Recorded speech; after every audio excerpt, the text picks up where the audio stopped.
get on the web and understand what we're doing. If we're not hiding anything, we're just hearing. We're doing the process of government that our Constitution said we had to in the state of Ohio. We're following that process. And the governor and the Speaker of the House have asked us to do that. Now it's time to vote. It's time to, and a lot of members will look at those two buttons. You have a green one for yes and a red one for no. And those two buttons, a lot of members are going to have to take a deep breath, think about their districts back home, and make that decision.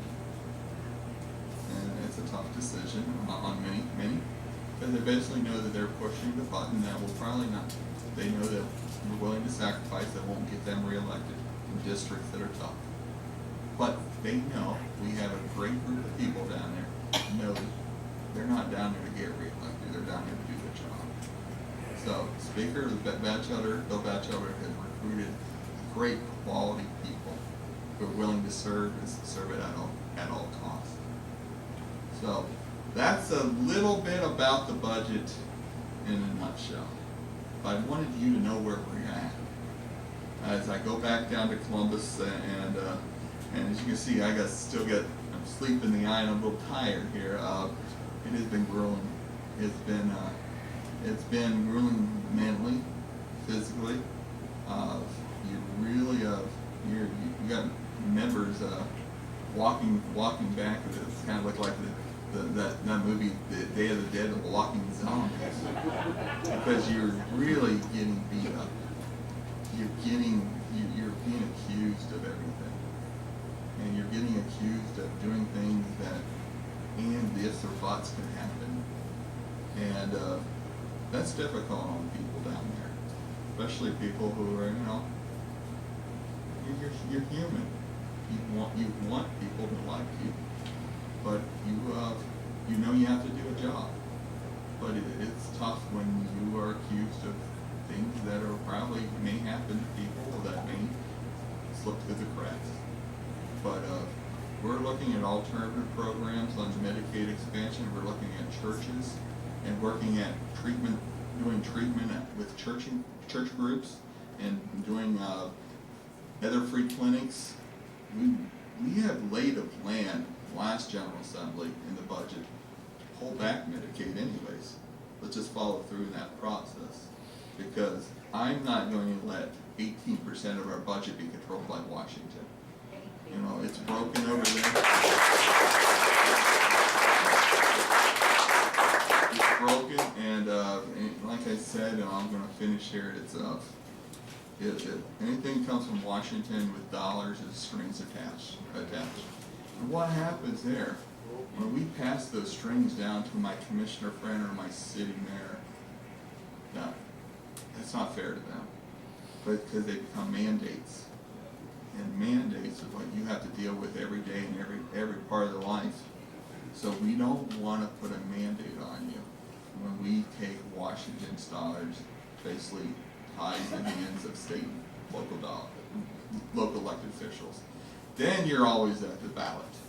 And then you have commissioners and mayors and township trustees saying, I have to because I've been forced to do this.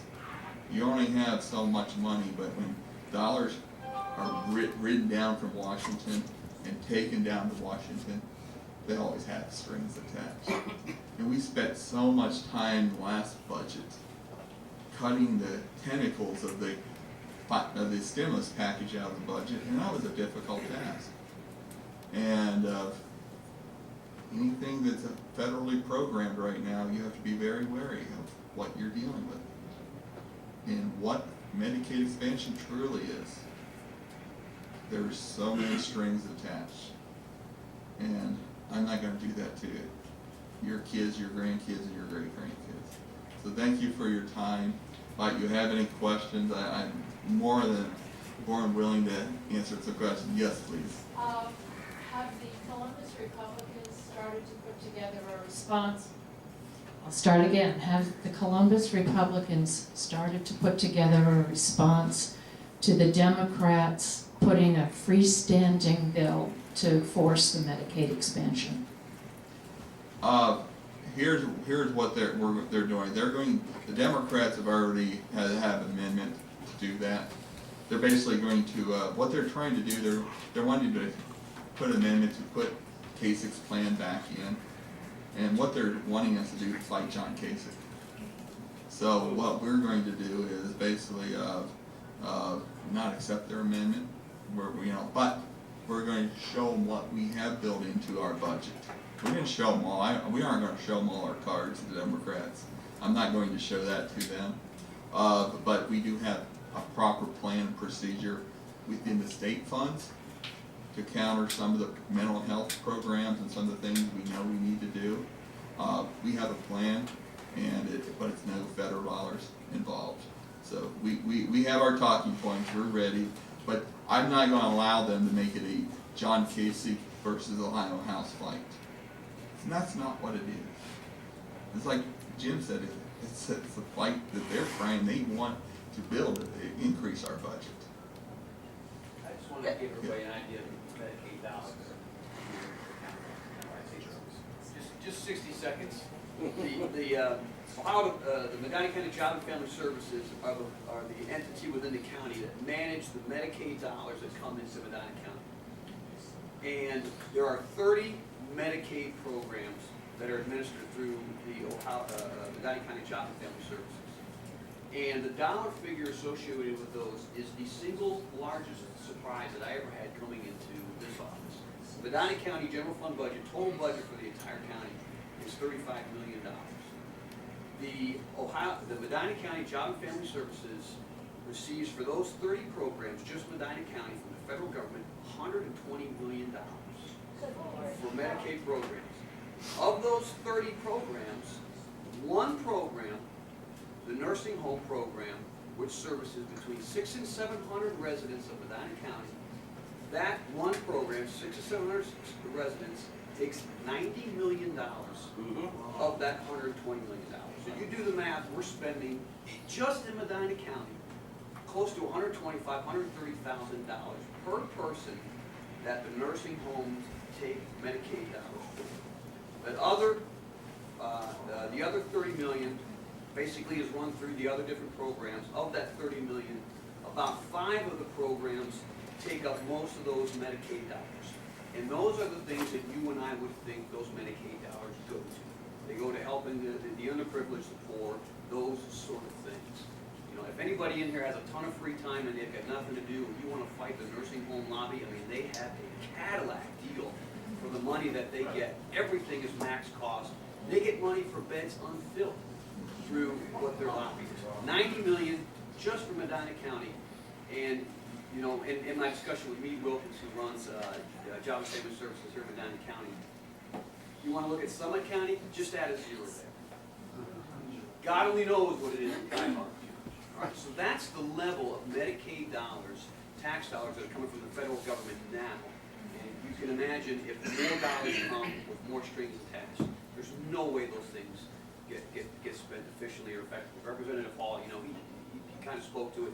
Let the state control those things, let the counties control those things, let the township control those things. They get done a whole lot more efficiently.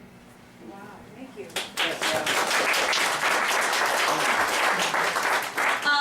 You had mentioned something about taking out some of those taxes that the governor had put in for some professional. As someone who has 7 dogs who spends a whole lot more medical on them than I do on myself, is the taxing of the vets one of the ones that was going to get pulled out? Is that the kind of service you're talking about? It all got pulled out. Oh, Yeah. I would be proud to say most of my amendments were accepted to pull most of this stuff out. So I think I had the greatest percentage of. I know I had the most amendments offered up to pull a lot of the information, pull a lot of that out of the budget. So it did get pulled out. Okay, good. But they're going to try to put it back in. No. They, Homer. When you say they, do you mean the Senate? No, the House Democrats will Okay. put it in. They're going to offer up severance tax to put it in for their own little programs and everything else. So, like I say, I would spend a lot of time on that whole process of debating them next week. Okay, thank you. Homer. Just ask my question. Okay, good, well, and again, I have to give all the credit to Speaker Bill Batchelder. Bill Batchelder, is the one who, led the charge, understood the whole process. His knowledge and his expertise, and Ron Olmsted's expertise was very important during this whole process but Bill allowed the process to move forward, and he did it in a proper method, in a proper time. And before I stop, I want to let you know, I spoke to the Ohio Sportsman Alliance. You know, they're alliance of all the groups of hunting and sports, and the governor got to speak, and I got to speak, and we were talking, and I just want to let you know that no matter what Washington does, we're not going to let them mess with our Second Amendment rights. And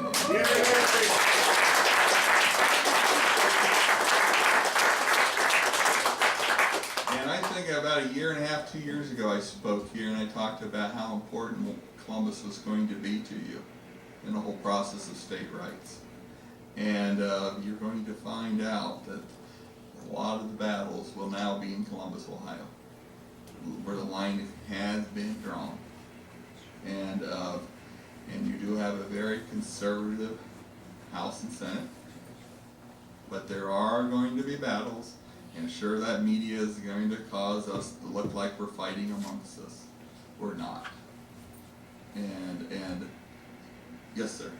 Yeah, with regard to the news media, every time they throw a harpoon at you, would everybody write a letter to the editor and throw 2 harpoons back?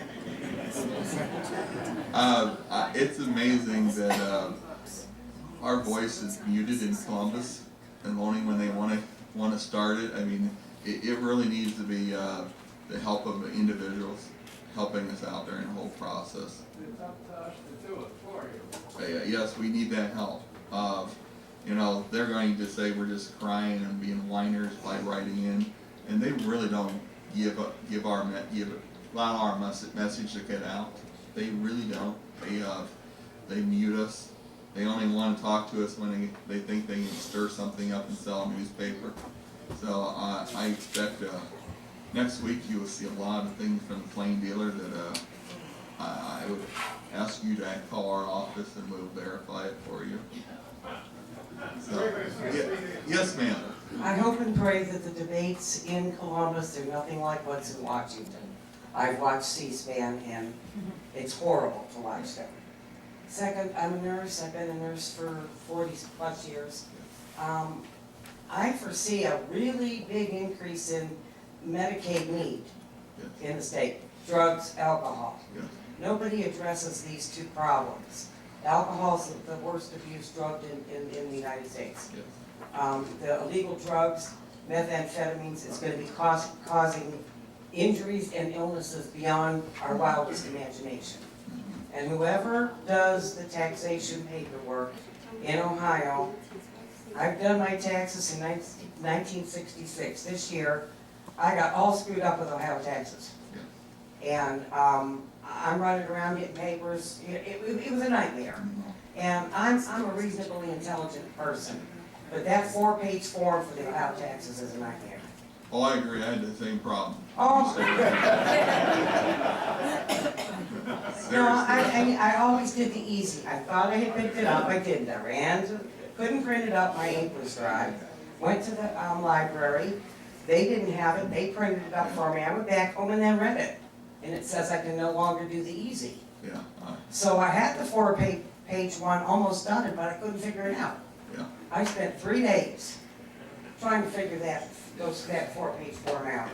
We need to do something about that. Actually, we are in the process of making it so you don't have to pay hardly any tax. Our goal is to get rid of your income tax. The trouble is, I don't have to pay taxes. I'm on Social Security disability, Yeah. but I have to file a form, Yeah. which So, was even more maddening, I think. yeah. Well, and I agree. I didn't know you were on disability there. But I am, yeah.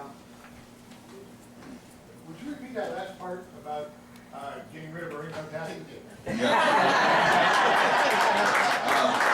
Under Governor Kasich's plan, he had over a 20% cut on income tax, but we were going to have to tax other people to get that. What our plan is that we go 7%, and then we will, as we lower our budget, our costs, and the economy is growing in Ohio, we have a $1.9 billion carryover. That's what's going to your when we have money left in our bank, we're going to give you a tax cut. We're not going to borrow it. We're not going to do things that are crazy like they do in Washington. When we have it, we'll disperse it. You won't spend it, and that's what we're doing. Yes, sir. I don't really have a question, but I want to make a comment about the Affordable Care Act, Obamacare. It includes, what you're talking about. I was watching the Blaze yesterday there, and that's really the only news I watch, but they were saying that right now Obamacare, well, the regulations is 20,000 pages. More than that. Yeah. Oh, yeah. And every day, it's a stack of papers twice as tall as I am, I think. And every day they're finding out that the costs, they haven't even figured out all the costs yet.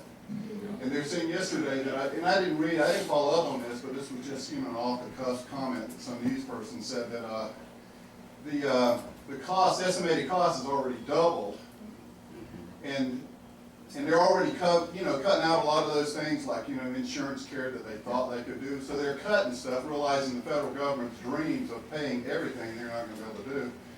So throwing that in there, I think my biggest concern with the Medicaid expansion is we ain't even really got a clue how much all this stuff's going to cost, and then jumping off, it's like, doing the same thing the federal government's doing. And that's why I appreciate your comment, because that's why you see it not in our budget, because I called Washington and tried to get answers. They don't even have the answers. Right. And we get different answers on a weekly basis. And so they really don't know what they voted on and what's happening down the road.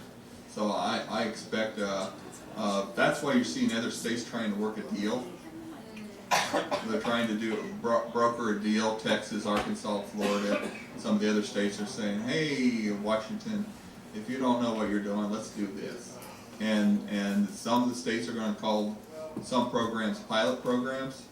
So, and still think they can get the dollars, but just be mindful those dollars become very poisonous in this time. Yes. One of the biggest things with the healthcare is the exchanges. Yes. And I read the other day that they don't even have a clue in Washington, Yes. and they haven't even started on the exchanges, and they come into effect in January. Yeah. So what effect will that have? Yeah. Does it, if we don't have exchanges? That's one of my debates in the process. How can I vote on something that we don't even know what's going to happen with it? It's basically saying, here, my 4-year-old son, here's the keys to the car. Have at it, and we'll see what happens a little later. And knowing full well, we know what a little later is going to be. You gotta pass it before you find out what's in it. There's still no answers out of Washington. We I don't. mean, if we don't even have the exchanges to sign up, we can't do it. I agree, and that's why we wanted to make sure we had the healthy debate in Columbus. So those issues were brought up. Did you see that reported in the papers? No. Or TV in the what's happening in our testimony in Columbus? No. You just didn't hear that information. Any other questions? Yes, sir. A comment. Just have the Columbus Dispatch accuse you of not voting for something until you knew what was in it. Yeah. Yeah. And the thing about it is that's why, I'm glad you said, I'm going to finish that up. That is why we're debating. That's why we reread things. We went over the whole process, and I still say that's why Governor Kasich put it out in front of us, so he can basically say that the House and the Senate read it, debated it, and had the proper process. At the end of the day, I really believe in my heart that's what the intention is. They're just this media spinning as Governor Kasich against Republicans right now. So that's my, and I talk to the governor quite often, and we don't agree on everything, but I'll tell you, that's where I see it, where it's gone. Well, again, it's an honor to speak here at MCFAN, and it won't be the last time. As it gets moved over to the Senate, I guarantee you probably will have Senator Obhoff over here, and he's a great man. And Senator Obhoff and I work very well together, and he is already way ahead of this whole thing because he helped fight Obamacare as an attorney. So I look forward to again serving each one of you as yes, sir. Yeah, Mr. Hall, you'll have to excuse me. This morning I confused your name with Gibbs. Mr. Gibbs.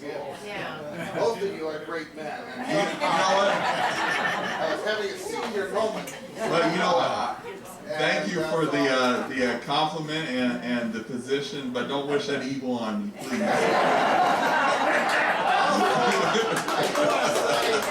I would like to say, we as a group, we thank you for what you do, what you represent. You represent us.